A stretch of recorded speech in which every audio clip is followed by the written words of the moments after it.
নমস্কার বন্ধুরা, সবাই কেমন আছো? আশা করছি সবাই খুব ভালো আছো। কিচেন অফ দেবশ্রী নতুন একটি রেসিপি ব্লগে তোমাদের সবাইকে স্বাগত জানাচ্ছি। তো আজ আমি আমার কিচেনে রান্না করতে চলেছি একটা দারুণ সুস্বাদু রেসিপি। অনেকেই জানো, হয়তো অনেকেই আবার জানো না। এটা হচ্ছে ওলের ডাঁটা। এই দেখো, তোমাদেরকে দেখাচ্ছে একটা জিনিস। এই যে ওলের ডাঁটা, যে ওল খাই আমরা, সেই ওলের যে ডাঁটা হয় সেই ডাঁটাও কিন্তু রান্না হয়। অনেকে আমরা খাই, আবার কিন্তু অনেকেও খাই না।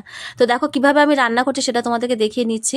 তো দেখো, চিংড়ি মাছ নিয়েছি, রান্না করব হচ্ছে এটা আমি চিংড়ি মাছ দিয়ে। তো এই যে চিংড়ি মাছগুলো দেখো, একদম পাতলা পাতলা খোসাগুলো। তো এগুলো কিন্তু একটু পরিষ্কার করে কেটে ধুয়ে বেছে নিতে হবে আর কি। তো চলো এগুলোকে আগে কেটে পরিষ্কার করে নেওয়া যাক। তো তার আগে দেখো, ওলে ডাঁটাটা কিন্তু কেটে নিয়েছি, এই রকম ঠিক ঝিরিঝিরি করে কেটেছি। তোমাদেরকে আমি দেখাচ্ছি।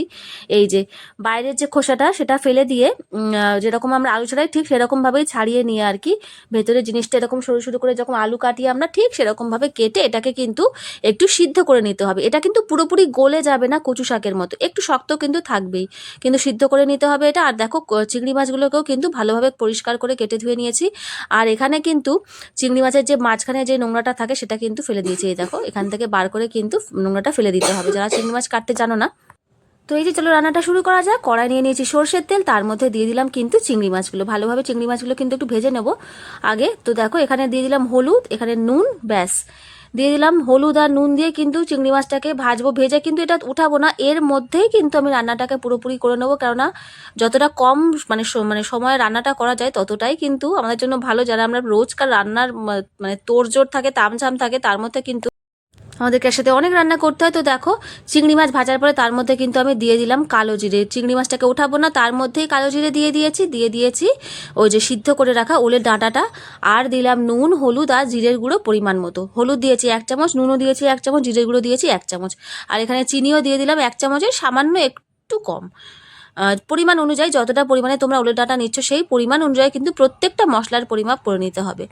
তো দেখো, এই যে চিংড়ি মাছগুলোর সাথে একেবারে কিন্তু আমি ভালোভাবে এটাকে একটু ভেজে নেবো। কারণ মানে এটা যেহেতু সিদ্ধ করা, সেহেতু কিন্তু একদম কম সময় লাগবে এটা হতে।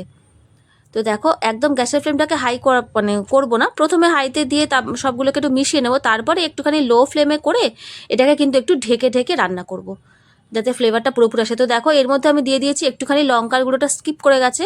লঙ্কার গুঁড়ো দিয়েই আজকে রান্নাটা করছি, কারণ যে কাঁচা লঙ্কাগুলো আমার বাড়িতে রয়েছে সেগুলো একেবারেই ঝাল নেই। তা নাহলে আমি কিন্তু কাঁচা লঙ্কাতেই বেশিরভাগ রান্না করি।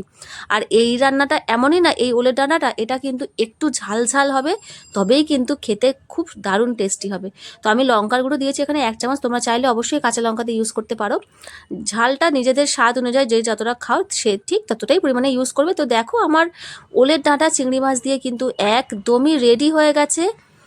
একেবারে মানে খুবই খুবই কম সময় এটা হয়ে যায়। জাস্ট ওলের ডাঁটাটা সিদ্ধ করে নেওয়াটাই ব্যাস, যেটুকু সময়, তার থেকে একটুও মানে কম মানে বেশি সময় লাগে না আর কি এটা করতে। তো দেখো, কেমন লাগলো অবশ্যই কিন্তু কমেন্ট করে জানিও। আর যারা যারা খাওনি তাদেরকে অনুরোধ করব, একবার অবশ্যই কিন্তু এটাকে বানিয়ে খেও।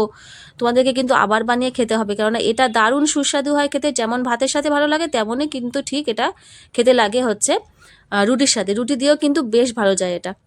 তো দেখো, আজকের আমার রেসিপি ওলের ডাঁটা চিংড়ি মাছ দিয়ে, সেটা কিন্তু একদমই রেসিপিটা তৈরি হয়ে গেল। যারা যারা নতুন বন্ধুরা আছো আমার এই ভিডিওর মধ্যে, যারা নতুন দেখছো আর কি আমার ভিডিওটাতে, তাদেরকে অনুরোধ করবো আমার চ্যানেলটাকে সাবস্ক্রাইব করে পাশে থাকার জন্য। আর যারা যারা অলরেডি সেই কাজটা করে দিয়েছো তাদের সবাইকে অনেক অনেক ভালোবাসা, অনেক ধন্যবাদ। এইভাবে আমার পাশে থেকো, আরও অনেক নিত্য নতুন ভিডিও নিয়ে তোমাদের সামনে আসবো। তোমাদের সবাইকে অনেক অনেক ভালোবাসা। আজকের মতো তাহলে এখানেই, সবাইকে নমস্কার।